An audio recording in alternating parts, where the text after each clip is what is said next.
gloire soit rendue à toi, Dieu de gloire, Dieu de justice, Dieu de bonté. Mon âme te bénit, Seigneur. Mon âme te loue, mon âme t'exalte pour le souffle de vie. Mon âme te glorifie pour tous tes hauts bienfaits, pour le combat que tu mènes dans le secret. Pour tous tes enfants, Seigneur Dieu puissant, qui sont à l'écoute, Seigneur Dieu, de cette parole, Seigneur Dieu. Béni sois-tu, Père, parce que Dieu, tu disposes chacun d'entre nous. Merci parce que Dieu, ton esprit se meuve, Seigneur Dieu puissant, dans tous les endroits où se trouvent tes enfants qui sont en train d'écouter cet enseignement, cette parole au nom de Jésus-Christ.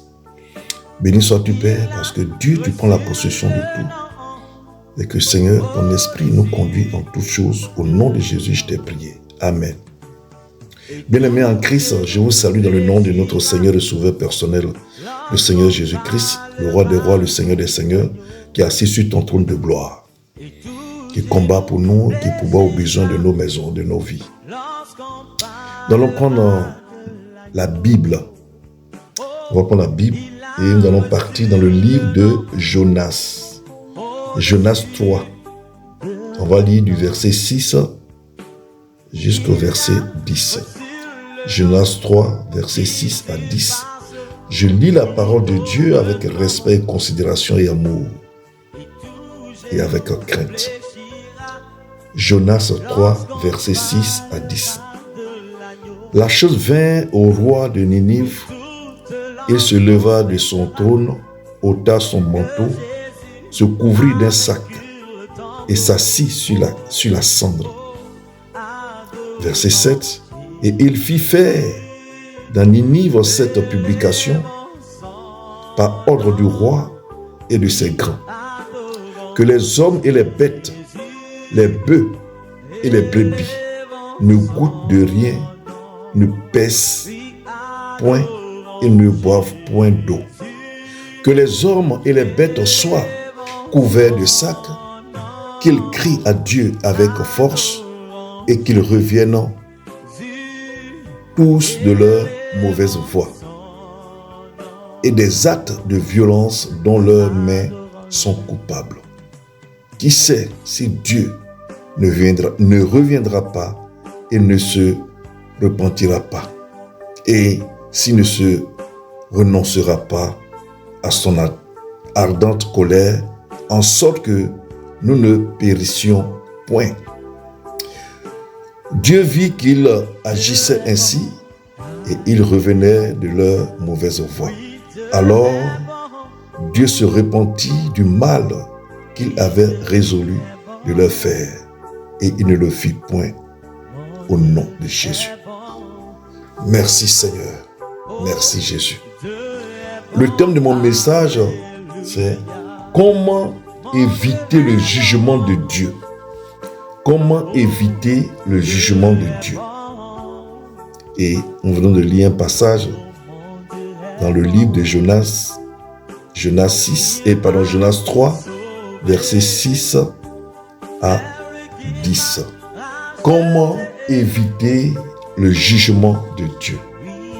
D'abord, le jugement de Dieu sur une personne, c'est que vraiment Dieu est vraiment en colère et que cette personne a les mains sales, cette personne vit dans des conditions qui ne glorifient pas le nom du Seigneur, pose des actes qui vont à l'encontre de la parole de Dieu, des principes de Dieu, des commandements de Dieu.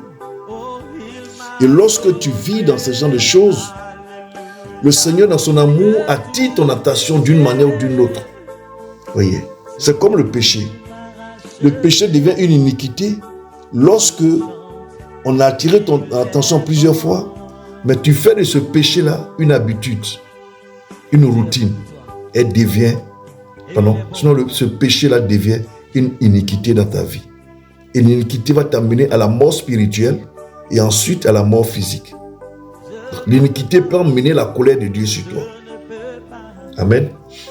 Peut amener la colère de Dieu sur toi. Et lorsque Dieu a sa colère, la colère de Dieu est sur toi, Dieu empêche tout ton entourage de te venir en aide.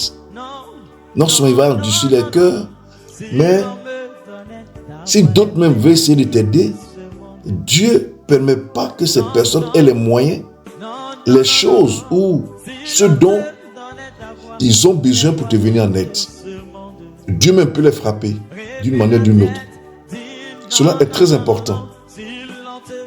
Vous qui vivez dans le péché à outrance, vous qui vivez à 100 à l'heure, 200 à l'heure, dans une vie qui ne glorifie pas le nom du Seigneur.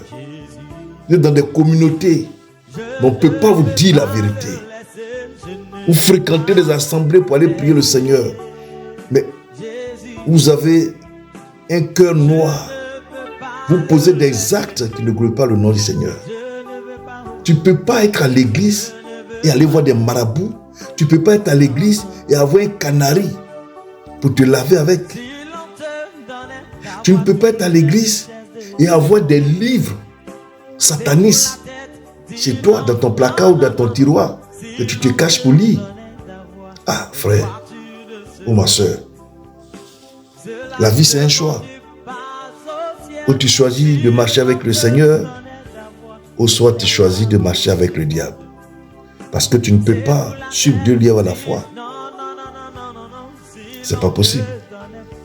La situation que vit Ninive et que le roi de Ninive a pris la décision d'amener son peuple à la repentance pendant un moment de jeûne, afin d'implorer la miséricorde et la grâce de Dieu. C'est cette situation que vit cette vie de débauche, de mauvais comportement, cette vie dont la bouche sent, c'est-à-dire que tu parles mal, tu es imbu de ta personne, tu es orgueilleux, tu parles mal aux autres, tout ce qui sort de ta bouche est mauvais. Mais à un moment, Dieu peut se fâcher avec toi. Donc, le roi de Ninive va demander au peuple de ne pas manger ni boire, de se repentir pour revenir vers le Seigneur. Oui, bien-aimé, cette situation est le cas de tous ces chrétiens qui sont tombés dans le péché, qui ont rétrogradé d'une manière ou d'une autre, qui ont été désobéissants envers le Seigneur, envers des hommes de Dieu, envers des servants de Dieu, qui ont créé des rébellions dans l'assemblée de Dieu pour diviser l'église. Des gens qui sont là, qui ont enceinté des sœurs dans l'église. Pourtant, tu ne l'as pas doté. Après, il faut te rendre pour dire que tu l'as marié. Tu n'as même pas fait coco. Oh Seigneur Jésus. Je ne sais pas comment les gens lisent la Bible. Je ne sais pas comment les gens lisent leur Bible. Pour pouvoir ne pas être obéissant à Dieu. Pour ne pas être soumis à l'Esprit de Dieu. Respecter les principes et la parole de Dieu. Vous vivez dans le péché à outrance. Beaucoup ont rétrogradé. Parce que comment tu peux être un chrétien et tous tes amis sont des non-convertis. Tes amis sont des inconvertis. Et c'est toi qui es toujours avec eux. Mais tôt ou tard, le diable va t'avoir. Un matin, tu vas commencer. Non, je bois que la sucrerie. Dans la sucrerie, on dit non, il faut voir. Mets un peu de boisson énergétique. Boisson énergétique, on dit mets un peu de bière. Et puis c'est parti. Tu es en train de rétrograder sans t'en rendre compte. Parce que tu fréquentes des païens. Tes collègues, tes amis avec qui tu es tout le temps sont des païens. Tu es incapable de leur parler de Jésus, d'évangéliser. Mais c'est toi qui vas rétrograder. Un chrétien, toi qui dois faire sortir les autres. Car la parole de Dieu nous dit quoi? Nous sommes sel et lumière. Nous sommes la saveur de la terre et la lumière de la terre. Donc nos actes, nos comportements doivent mener d'autres personnes à quitter le monde des ténèbres à venir vers nous. Mais nous ne devons pas aller vers eux et puis aller nous enfoncer dans cette boue. Oh Seigneur, que Dieu nous aide. Que le Seigneur nous aide. Et beaucoup ont rétrogradé pour ça. D'autres même c'est sur le plan sexuel. D'autres à force de vouloir jouer les durs, critiquer les autres, condamner les autres, eux-mêmes le diable les a menés à pécher, à faire pire que ceux que eux-mêmes condamnent. Au lieu de prier pour ces personnes, pour que ces personnes sortent de la situation. Vous allez les condamner, les exposer, parler. Et puis un matin, vous-même là, bon, le diable touche un peu seulement, c'est fini. Il envoie un petit démon souffler sur vous. Il va vous orienter vers le sexe. Vers le sexe. Il va commencer à regarder les fesses des femmes. Il va attirer l'attention. Ou bien les garçons. Et puis bon, c'est parti. Vous allez rétrograder sexuellement. Votre vie de prière prend un coup. Votre vie de méditation, de la parole de Dieu prend un coup. Et au fur et à mesure, prenez goût. Et vous faites plantation, partir dans le monde des ténèbres aussi. Vous devenez païen. Amen. Vous qui vous retrouvez dans cette situation, qui vivez dans le péché, vous qui faites des avortements, soyez attentifs. Revenez au Seigneur. Revenez au Seigneur pour éviter le jugement de Dieu. Parce qu'à force de persister dans vos actes, de persister dans vos comportements, dans vos dires, dans vos faits, qui ne glorifient pas le nom du Seigneur, un matin pouvez avoir le jugement de Dieu sur votre vie. Alors pour éviter le jugement de Dieu sur vous, c'est de revenir à lui, de vous repentir, de prendre un moment de jeûne et de prière, demander au Saint-Esprit de vous aider à respecter ce moment de jeûne, de vous amener à prier, à méditer la parole de Dieu durant ce moment de jeûne, pour revenir au Seigneur, demander pardon à Dieu, reconnaître déjà ce que vous avez fait et demander au Seigneur, pardonne-moi parce que je reconnais. Voilà ce que j'ai fait, Seigneur. Père, pardonne-moi, je suis ton enfant. Ne regarde pas mes péchés ni dans mes iniquités. Mais dans ton amour infini, je viens à toi, Papa. Pardonne-moi. Pleure de tout ton cœur, de toute ton âme. Parle à Dieu, pleure devant lui. Que ton âme soit attristée au-dedans de toi. Parce que tu as fait quelque chose de grave. Et tu vois que le Seigneur, comme les gens de Ninive, le Seigneur va se repentir. Vous savez, il y a des gens qui aiment narguer les autres. Tu ne peux pas coucher avec le mari de quelqu'un, avec une autre femme. Tu couches avec son mari et tu appelles cette dernière et tu laisses le téléphone ouvert et tu gémis au téléphone, tu gémis. Et l'homme ne sait même pas que tu es en train de t'appeler ta femme, sa femme est en train de gémir. Ou comme un homme aussi peut appeler le mari de quelqu'un pour narguer le mec parce qu'il a couché avec sa femme. Mais c'est grave. C'est grave. Ça, c'est pas une vie. Des gens ne peuvent pas payer vos billets d'avion pour venir faire venir. Parce qu'ils disent non, j'ai trouvé un homme avec qui je vais mener ma vie en Europe ici, aux États-Unis ici, à l'étranger ici. Mais j'ai trouvé une soeur que je fais venir. Et tu vas arriver. Et c'est toi qui te promènes dans les associations, tu es dans les réunions des gens, tu es dans les associations de villages. Quand tu étais en Afrique, là où c'est pas dans ton pays où tu étais là, est-ce que tu étais dans l'association? Toi, tu connaissais le route d'aéroport. Et par la pure grâce de Dieu, tu arrives. Tu ne restes pas obéissant à la personne, tu ne respectes pas la personne, tu ne marches pas dans les principes pour que vous puissiez construire quelque chose. Et c'est toi qui te promènes et qui va coucher avec d'autres femmes, ou bien aller coucher avec des hommes. Les femmes vont aller coucher maintenant les hommes de la ville où ils sont, ou bien dans le pays où ils sont. Elles vont aller coucher avec tout le monde parce qu'elles sont dans les associations. Les comportements de leur pays là, ils viennent nous amener ça. Comment vous pouvez avoir de tels comportements? Et vous narguez les gens qui ont payé des billets d'avion, qui sont les vous mariés, mais qui vous ont fait venir, qui ont tout fait pour que vous soyez heureux, épanouis, pour faire des enfants, pour fonder un foyer, pour aller investir dans votre pays d'origine.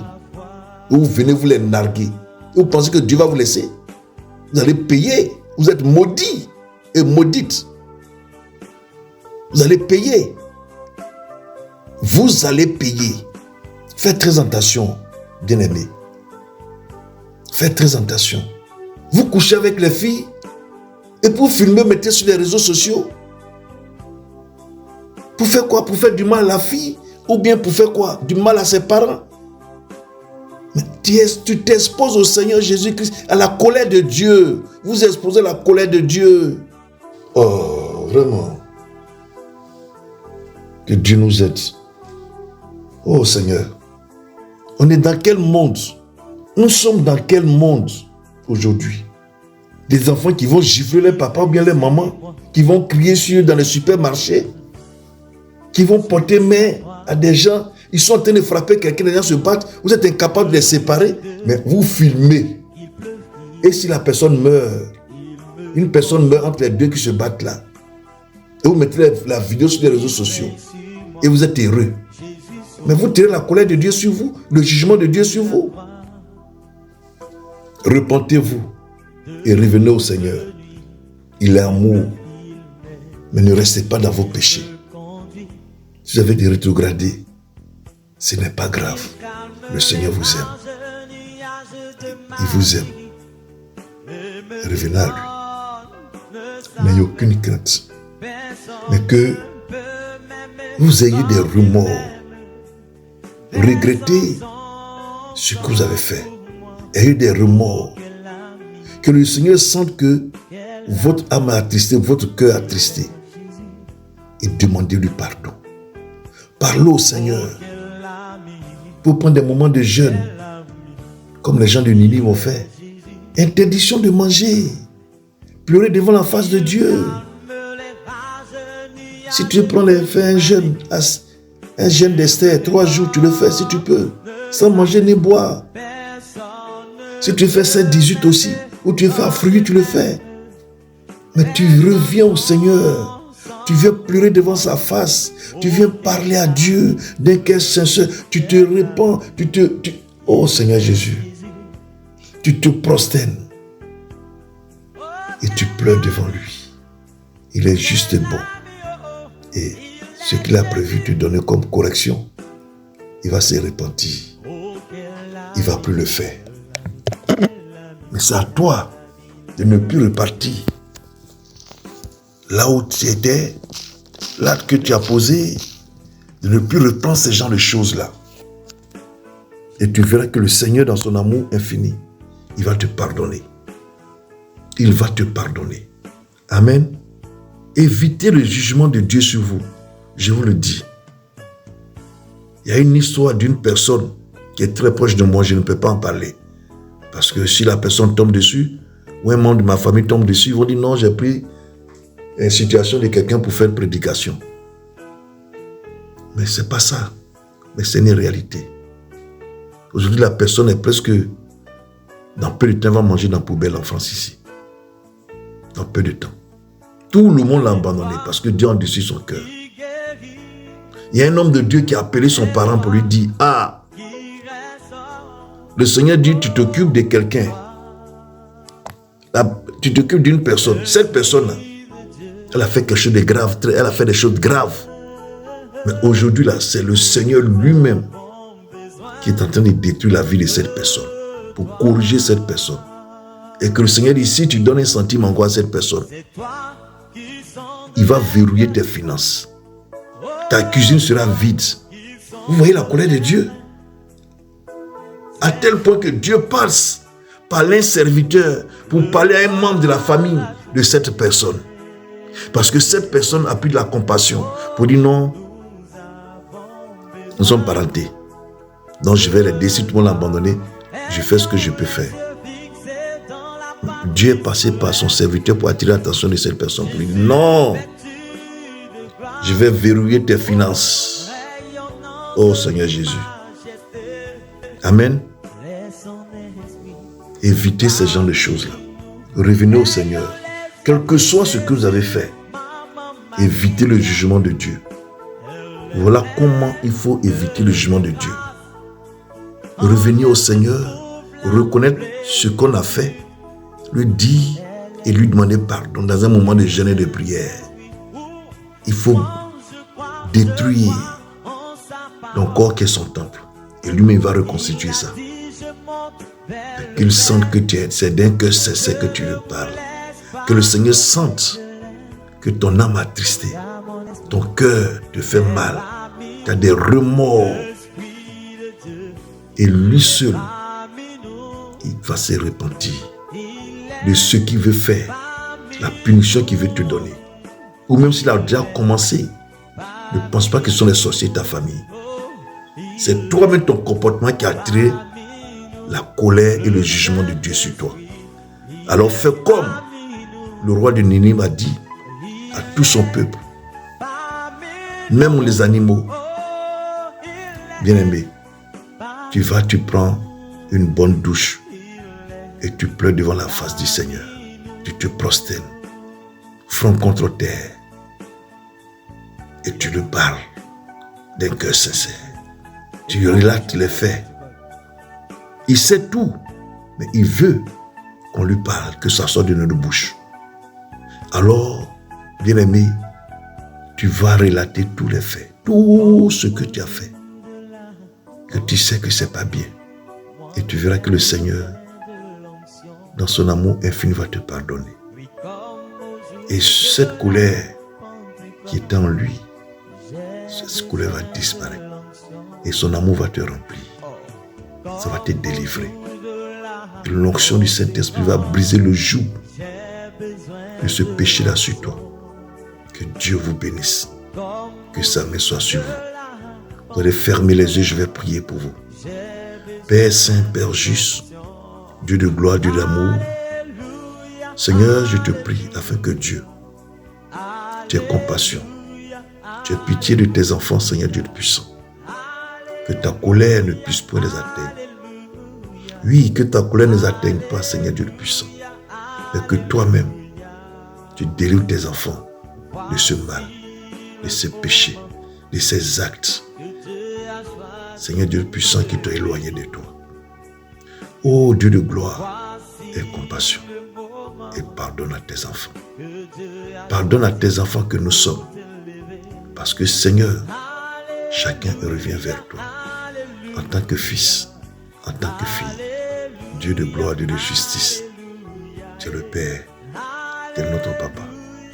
Alors Seigneur, je te prie que tu ouvres tes bras pour recevoir chaque enfant qui revient à toi. Et délivre-le, et restaure-le, et bénis-le. Et que la gloire, la puissance et l'élévation te soient rendues à toi seul. C'est dans le nom de Jésus que j'ai prié. Tout le monde dit Amen. Que le Seigneur vous bénisse, que sa main soit sur vous et que lui-même prenne le contrôle de toutes choses dans vos vies. Que Dieu vous bénisse.